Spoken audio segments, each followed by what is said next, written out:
Good evening, FSU. I'm meteorologist Brandon Lashbrook with you tonight on this Wednesday edition of FSU Weather. So let's get started by taking a look at Doak Campbell Stadium. Nice cumulus clouds covering the sky with the sun shining behind it with a nice calm wind, but 94 degrees is the current temperature, so it's still plenty of hot. And throughout the region, we're seeing temperatures into the 99 in Monticello, 95 in Thomasville, just a hair cooler by the coast, 89 over in St. Mark's. On radar, not much is going on right now. We did expect a little more convection from a sea breeze, not really seeing that, but we do have a slight chance for severe weather that we'll get into later on in the evening. But for the rest of the show, we'll be talking about that heat wave that is still persisting over much of the continental U.S. We have that severe weather is possible for Tallahassee tonight, and hurricane blasts formed in the eastern Pacific. So all that and more tonight on FSU Weather.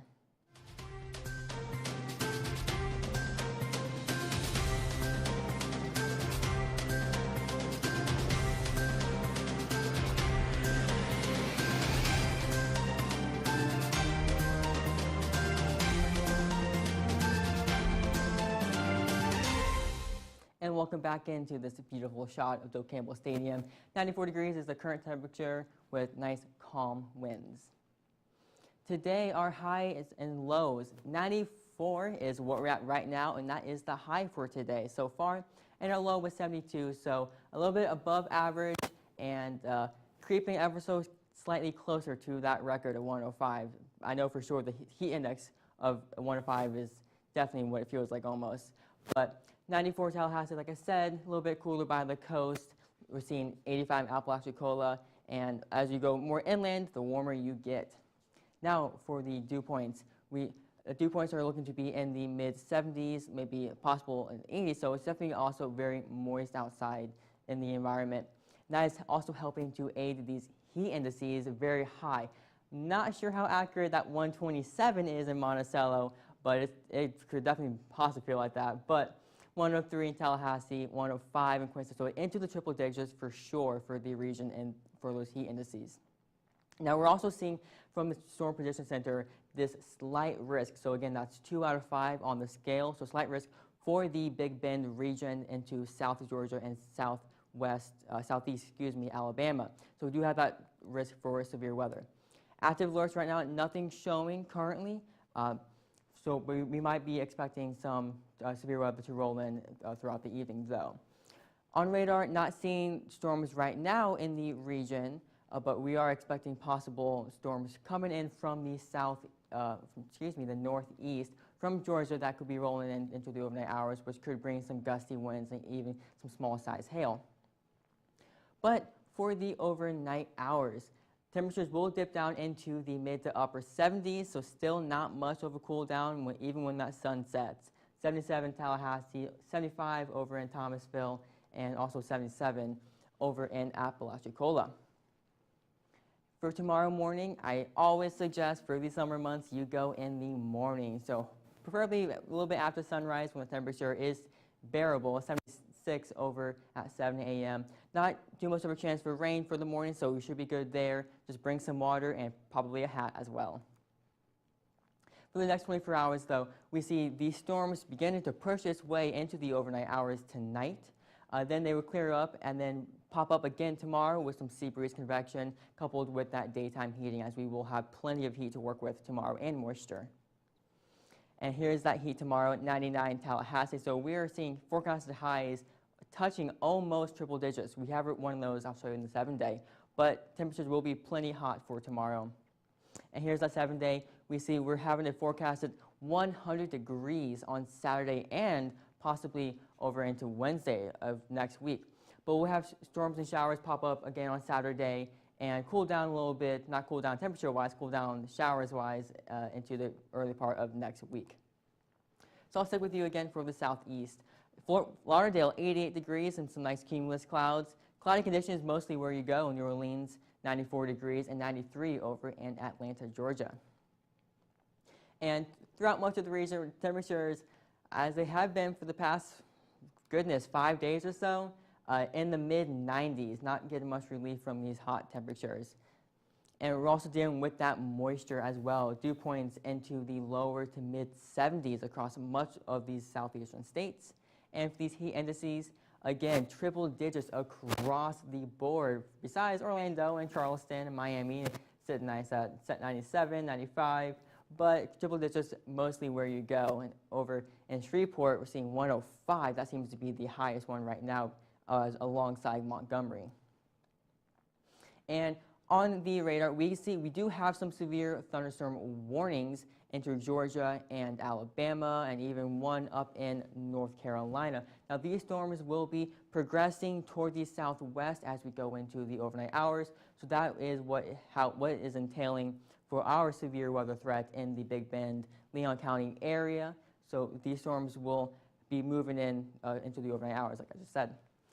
And on these water vapor, we can see these storms kind of popping up with these deep blue turquoise colors. So they're definitely popping up, and they'll be moving in, following that flow from the high pressure ridge into our area. And the winds, they're looking to be, you can see that high pressure clockwise rotation in the Gulf of Mexico.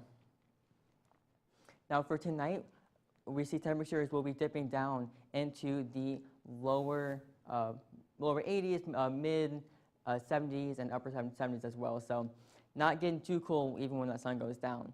But for Destin, Florida, over on the western side of the Florida Panhandle, we're seeing very hot conditions, not too much rain for tomorrow and Friday, but a little bit of a chance, 4% on Saturday. So it's definitely going to be very hot. So if you do decide to go to the beach coming into this weekend, make sure you do have your sunscreen and plenty of shade with an umbrella. But for tomorrow, temperatures will be ramping back up again into the high 90s, possible hundreds. Not seeing any hundreds on the board right now, but 99 Tallahassee, 98 Montgomery, and 94 up in Jackson. Now I'm going to go ahead and pass off to Winique, as we have a lot going on in the National today. Thank you, Brandon. As he mentioned, we do have a lot going on, and it is still very, very hot across the nation. Most of the nation is seeing temperatures in the 90s, and we're not really seeing much relief until the weekend. Right now we are at 94 in Tallahassee, 96 in Memphis, and 96 in Atlanta. So as I mentioned, those temperatures will really persist until the weekend.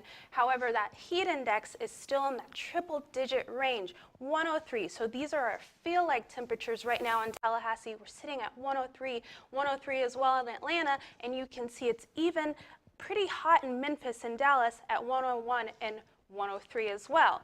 Now for upper atmosphere graphic right now, we're going to show you this high pressure system. It's still lingering right now over Atlanta, and it is very, very, very hot in Texas. So we'll track that as that pressure consistently changes, and we'll see if that, gives us some relief in the coming days. Now, right now I want to show you this low pressure system really lingering over Wisconsin, and that's going to aid in that severe weather that we're seeing in the next couple of days. Right now you can see that they are in for an enhanced risk in that area in Chicago as well. And as we progress, we're going to look, and you can see right now that line of storms really pushing through. So right now, Wisconsin is in for a tornado watch. So we will continue to look at that and make sure, that we keep you aware. However, right now I want to also show you this instability map. So right now what we're showing is CAPE. What CAPE is the convective available potential energy. And what that is what fuels that storm, or the fuel that is available to fuel a storm. So as you can see right now, this CAPE value right here is very, very light, and that indicates extreme CAPE.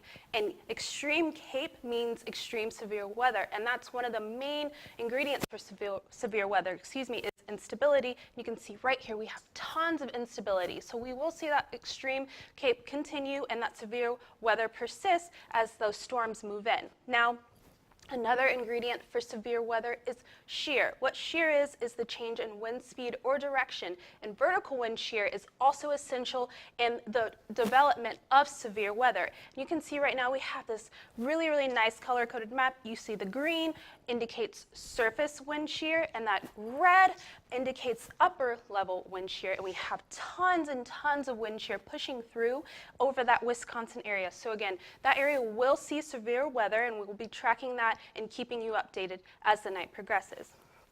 Now, if we look at our southeast, we have some pop-up showers popping up and coming from the Atlantic, but nothing too severe currently in Tallahassee. However, we do see some severe thunderstorm warnings in Atlanta and the surrounding area. Now, as we progress into day 2, which is tomorrow, Tallahassee, we are in for a non-severe risk. However, in the Washington and New York area, you can see that they are in for an enhanced risk. So that low pressure system is really bringing that severe weather in the next couple of days. Now, we have tons and tons of active alerts. Let's take a look at this map right now. You can see we have fire weather alerts, high winds, excessive heat, and tornadoes. So we have tons and tons of active weather going on right now across the nation. So please be safe, stay hydrated, and make sure you are weather aware because there is a lot going on right now. Now for our overnight forecast, we are looking at 77 in Tallahassee, so we will cool down just a little bit. And right now we have 80 for New Orleans and 80 in Miami as well. So we will see some relief on Thursday, but for tomorrow's forecast, sitting at 99 in Tallahassee, so still nice and warm, but we will hopefully see that those temperatures kind of mellow out come weekend. Now, for the tropics, we have another named storm that has popped up over the couple of days. So we have Hurricane Blas. Blas started as a tropical storm, but it has been upgraded to a hurricane right now, and you can see it is a Category 1 and is right off the coast of Mexico. So you can see we have that low chance of development on the outer ridge and that high chance of development. So we are tracking that, and we will keep you updated. This is the current track of Blas, so you can see it progresses and moves into the Pacific, and we are expecting that hurricane to really dissipate Monday and just kind of go out into the water.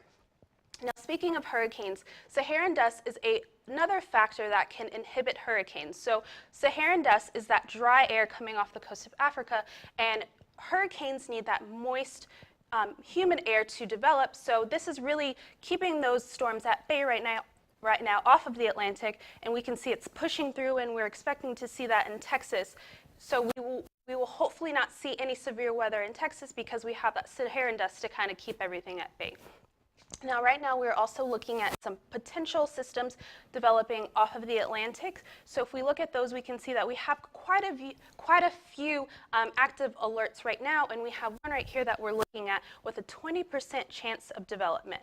So again, we will keep you aware, and we will keep you in the know, and to make sure that you know what's going on in the coming days, because it is hurricane season after all.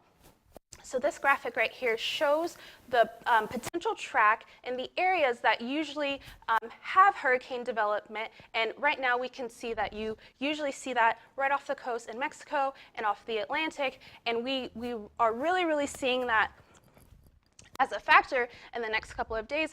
But right now, I'm going to pass it to Brandon so he can bring us closer to home. That's right, Wanique. Yes, thank you for that very informational segment on the tropics. A lot going on, and they will only heat up as we head into July and then into August for the Atlantic. But here's Bill Campbell Stadium again with these nice, sunny, partly cloudy conditions. 94 degrees is what we're dealing with right now. But throughout the rest of the area, 97 in Monticello, 95 in Thomasville. So the warmer you are, it means you're a little bit more inland. As we have temperatures rising, the more inland we go into the south of Georgia counties.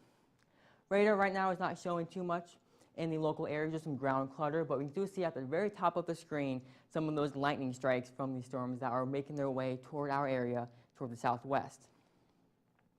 And for the next 24 hours, here those storms are coming in from the northeast, coming down southwestward, bringing some possible severe weather to our region. And into tomorrow afternoon, late afternoon and evening, storms will pop up more so on the western side of our area from that sea breeze convection. Now for a 7-day, we have chances, not 7-day, for tonight, my bad. The temperatures will be dropping as you go in the overnight hours, but we do have that chance of rain, 4% at 7 p.m. and 8 p.m. as well. Now, and temperatures will be dropping as you go into the overnight hours. If you like us, you can follow us on Twitter at twitter.com/FSU weather. Also like us on Facebook at facebook.com/FSU weather. Also hope you're watching us live on YouTube at youtube.com/FSU weather. as well as give us a like and follow on Instagram at FSU Weather. So here's one last look at the 7-day forecast for the next 7 days. Thursday and Friday, we're going to be hot, as well as Saturday, a forecasted 100 degrees temperature. So I hope you stay safe, cool, and have a great evening.